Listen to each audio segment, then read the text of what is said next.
Bagaikan memiliki dendam kesumat, Partai Demokrasi Indonesia Perjuangan dan Partai Demokrat kerap beradu sindiran dan argumen di beberapa kesempatan. Kedua partai ini kerap memuji dan mengunggulkan tokoh dari masing-masing partai yang kebetulan pernah dan sedang menjabat sebagai orang nomor satu di tanah air. Terbaru, PDIP melalui Sekretaris Jenderalnya Hasto Kristianto memuji pencapaian pemerintah selama 7 tahun dipimpin Presiden Joko Widodo. PDIP menilai Jokowi berhasil membawa Indonesia menjadi lebih baik sebagai imbas dari pengambilan keputusan secara cepat. Efisiensi Presiden Jokowi dalam memimpin rapat kemudian dibandingkan dengan gaya Presiden ke-6 RI Susilo Bambang Yudhoyono. SBY dinilai kerap melakukan rapat namun tidak banyak pencapaian yang patut dibanggakan selama 10 tahun kepemimpinan Ketua Dewan Pembina Partai Demokrat ini. Tak pelak, pernyataan ini membuat merah kuping partai berlambang Mercy ini. Saling lempar argumentasi dan bukti capaian seakan menjadi hiruk pikuk di tengah masyarakat. Lalu bagaimanakah sebenarnya gaya kepemimpinan kedua tokoh bangsa ini? Mengapa kedua partai ini seakan masih memiliki duri di dalam daging yang tak kunjung tuntas? Apakah ini merupakan bentuk perang urat syaraf dan juga serangan politik jelang 2024?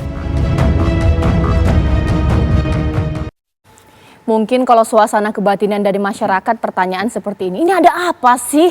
Kok ribut-ribut lagi? Kata lagi ini karena membuat masyarakat ini bertanya-tanya. Bukan kali ini saja saling sindir antara elit politik dari dua partai PDIP dan Demokrat. Sudah berkali-kali. Sekarang terjadi, bolehlah masyarakat bertanya, ini ada apa masalah apa lagi? Atau memang soal masalah lama ini? Luka lama yang belum sembuh. Itu akan saya bahas di malam hari ini pastinya. Sudah bersama saya di sini dari elit PDIP sendiri, Mas Arya Bima. Selamat malam. Selamat malam. Iya. Kita saat ini juga telah tersambung dengan dua pengamat saya dari sisi politik bahkan juga dari sisi komunikasi politik. Saya akan sapa di sini Mas Ujang Komarudin. Selamat malam. Assalamualaikum. Waalaikumsalam Pak Caca. Iya. Dan Arya Bima dan saya juga sudah mendengar nih suara Bang Emrus Sihombing di sini tadi. Bang Emrus, selamat malam. Selamat malam. Selamat malam dari Bali, Ungasan Bali. Oke. Ya, saya masih menunggu ya pemirsa ya. Memang seharusnya dan saya sebelumnya ini sempat berusaha keras ini untuk mengundang perwakilan dari Demokrat. Tapi memang belum beruntung nih saya. Tapi yang merupakan mantan kader Demokrat yakni adalah Bang Roy Suryo nanti akan menceritakan lah sebenarnya waktu di zamannya Pak SBY ini bagaimana sih gaya kepemimpinan dari pengambilan keputusan, rapat-rapatnya. Tapi sebelumnya mungkin saya ke Bang Arya Bima ini dulu. Karena saat ini pun Demokrat masih menerka-nerka ini sindiran yang dilontarkan Pak Hasto ini sebenarnya untuk Pak SBY bukan sih, mengingat ada kata atau diksi pemerintahan 10 tahun sebelumnya. Ya ini pasti orang publik mengatakan ya pasti Pak SBY, ini bagaimana? Oh ya, background dulu bahwa Presiden Jokowi yang diusung oleh PDI Perjuangan, oleh Ibu Megawati Soekarno Putri beserta seluruh partai pengusung lainnya dan pendukung, ini kan tidak ngusung orang tapi kan ngusung ide. Dan ide itu sebagian besar merupakan corrective action dari 10 tahun pemerintahan zaman SBY. Jadi itu menjadi sesuatu hal yang dialektis saja, menjadi sesuatu yang lumrah gitu kan. Kalau toh akhirnya ada orang atau kelompok atau bahkan kami sendiri juga membandingkan antara pemerintahan Pak Jokowi dengan pemerintahan Pak SBY itu tidak pada saat situasi 10 tahun 7 tahun akhir ini, pada saat kita menyusun nawacita yang harus diusung Jokowi pun kita juga membandingkan 10 tahun pemerintahan Pak SBY itu melakukan apa dengan cara apa dan gaya kepemimpinan apa yang harus ada corrective action di 10 tahun atau 5 tahun waktu itu pemerintahan Pak Jokowi.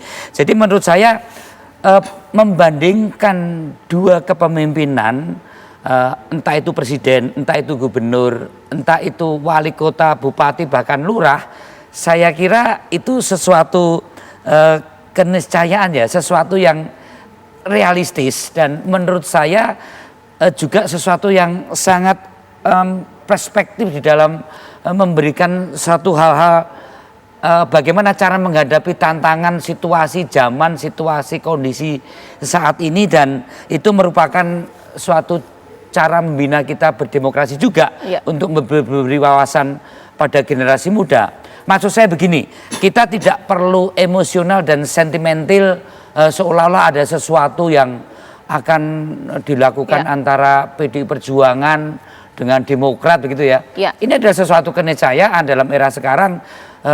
Dua tokoh diperbandingkan, apalagi nanti Pak Jokowi juga akan diperbandingkan dengan pemimpin berikutnya. Iya, sederhananya bahwa hal yang wajar lah saling membandingkan yang era biasa-biasa pemerintahan, apalagi ini adalah presiden dari kader partainya. Sekarang saya sudah tersambung ini dengan Bang Roy Suryo, karena ada statement atau hal yang disinggung dalam sindiran ini adalah terkait cara pengambilan keputusan dengan metode yang sedikit rapat atau juga dengan banyak rapat. Saya akan sapa Bang Roy Suryo, selamat malam, Assalamualaikum. Bang Roy Suryo, suara saya ya Bang? Bang Roy?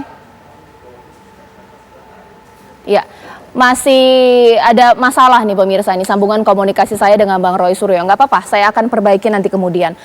Saya sekarang akan menuju kedua pengamat saya. Mungkin beginilah logikanya ya. Kalau dari partai sendiri, sudah pastilah wajar sekali mereka akan merasa bahwa presiden dari elit politik atau kader politiknya itu yang paling bagus. Sekarang saya akan lihat dari sudut pandang dua pengamat ini. Bang Emrus terlebih dahulu. Bang Emrus sepakat tidak sih kalau misalnya dari Pak Jokowi dikatakan nggak banyak rapat, ngambil keputusan cepat. Kalau Pak SBY ini sering banyak rapat sehingga kemudian dianggap tidak simple dan terlalu banyak pertemuannya, Bang Emrus? Baik, saya kira seperti kata Bung Bima tadi sangat perspektif sekali. Tapi yang pasti bahwa setiap masa pasti ada pemimpinnya.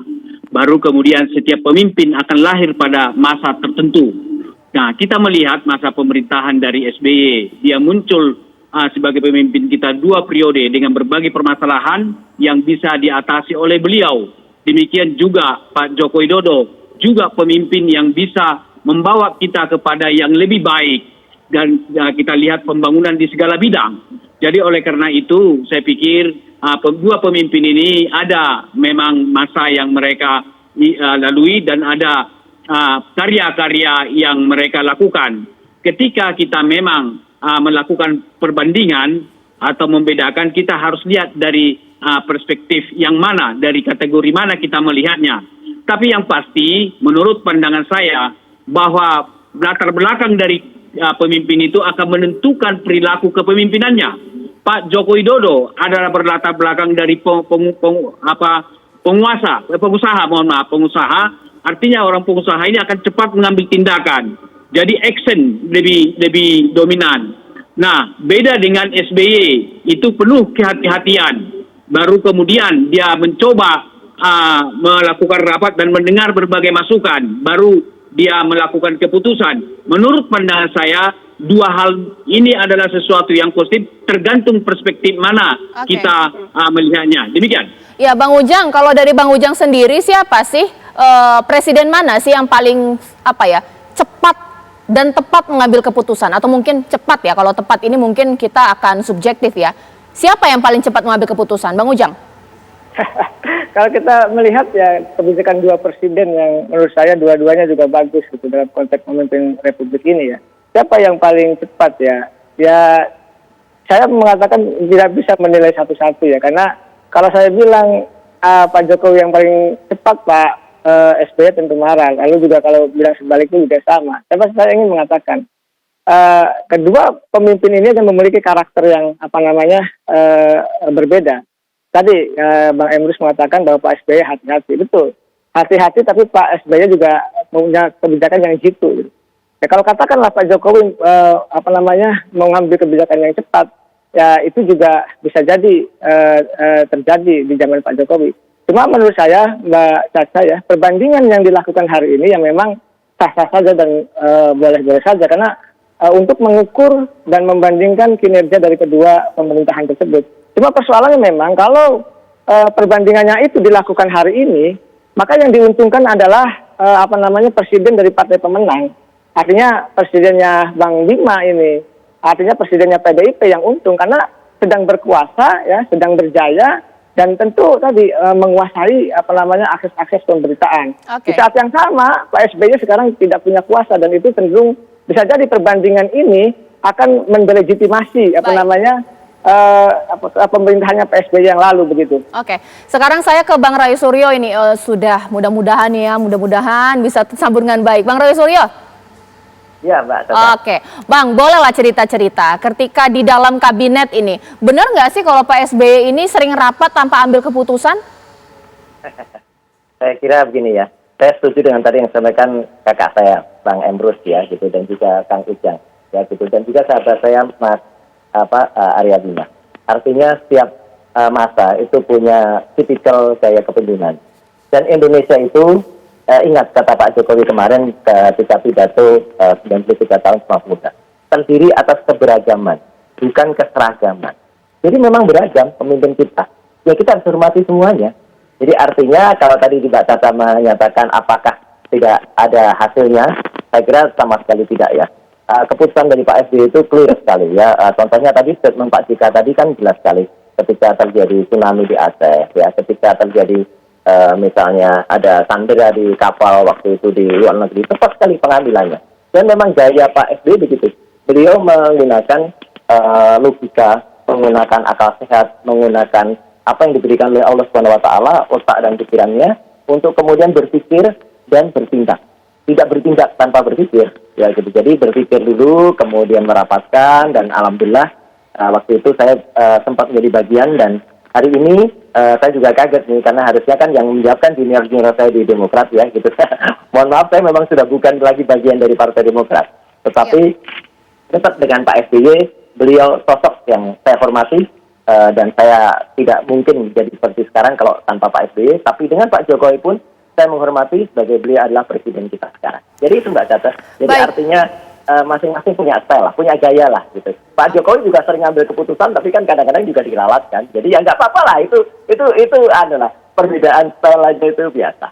Oke, nah yang menjadi menarik ini adalah ketika sudah ada keluar statement ini dari Pak JK yang memang berada di dua masa kepemimpinan itu, mengatakan bahwa masing-masing ini ada kelebihan dan kekurangan dalam hal mengambilan keputusan soal rapat-rapat tadi. Tapi yang jadi pertanyaan oleh publik ini, kenapa sih soal rapat disinggung-singgung? Ada apa di balik ini? Sesaat lagi.